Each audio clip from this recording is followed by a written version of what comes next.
Assalamualaikum warahmatullahi wabarakatuh. Di sini saya akan menjelaskan tentang dasar-dasar ilmu sosial. Yang pertama yaitu syarat utama terjadinya suatu interaksi sosial atau individu.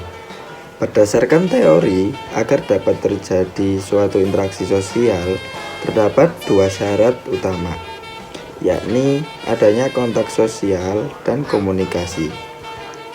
Kontak sosial memiliki maksud yaitu suatu hubungan antara satu pihak dengan pihak yang lain yang merupakan awal terjadinya interaksi sosial, serta masing-masing pihak saling bereaksi atau memberikan tanggapan antara satu dengan yang lain meski tidak saling bersentuhan secara fisik.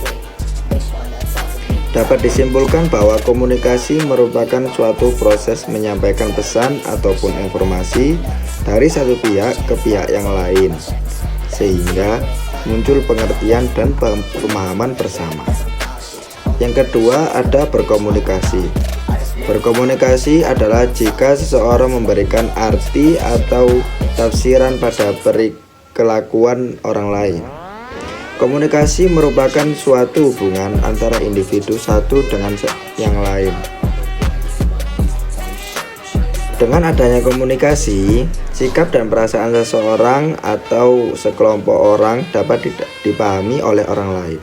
Komunikasi tersebut dapat berjalan efektif jika pesan yang disampaikan sama dengan penerima pesan tersebut. Selanjutnya yaitu pengertian tentang ekosistem.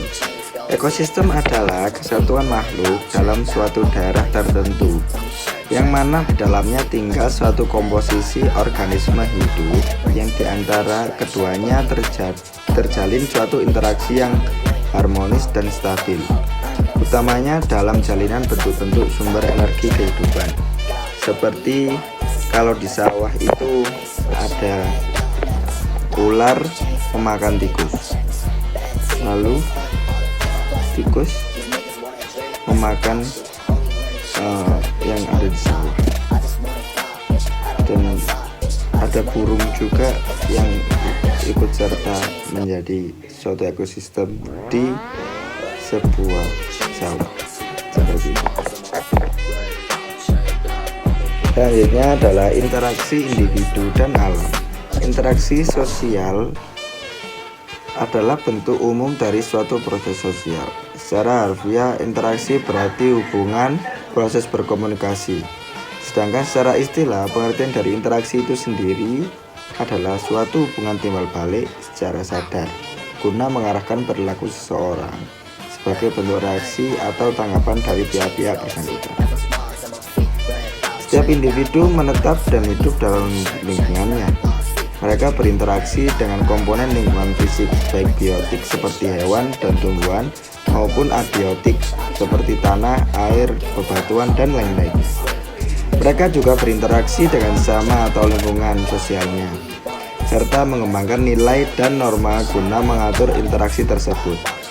Dari interaksi ini, mereka dapat menghasilkan kebudayaan dalam segala bentuk seperti bahasa, teknologi, dan lain-lain. Selanjutnya ada macam-macam dan pembagian pencemaran lingkungan. Yang pertama ada pencemaran udara. Pencemaran udara dapat berupa gas dan partikel. Contohnya seperti gas HZS.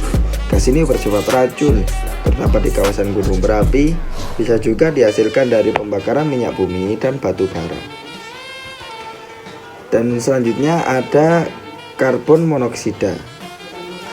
Gas ini tidak berwarna dan tidak berbau, tetapi bersifat racun, merupakan hasil pembakaran yang tidak sempurna dari bahan buangan mobil dan mesin letuk. Selanjutnya ada pencemaran tanah. Pencemaran tanah ini disebabkan oleh beberapa jenis pencemaran seperti sampah-sampah plastik yang susah untuk hancur, terus botol, karet sintesis, pecahan kaca, dan kaleng. Deterjen juga itu bisa menyebabkan pencemaran tanah. Selanjutnya ada pencemaran suara. Pencemaran suara ini disebabkan oleh suara bising kendaraan bermotor, model mesin pabrik juga, radio yang berbunyi keras sehingga mengganggu pendengaran. Faktor penyebab kerusakan lingkungan hidup dan sumber daya alam. Faktor alam. Kerusakan lingkungan hidup yang disebabkan oleh alam terjadi karena adanya bencana alam seperti banjir, gempa bumi, dan gunung api meletus. Selanjutnya ada juga faktor dari manusia seperti membuang sampah sembarangan, limbah pabrik yang tidak ditempatkan pada tempatnya, dan menebang hutan secara liar. Selanjutnya ada penanggulangannya seperti yang sudah saya tulis di PPT ini. Cara pelestarian lingkungan hidup. Yang pertama, konservasi sumber daya alam. Yang kedua, hemat energi.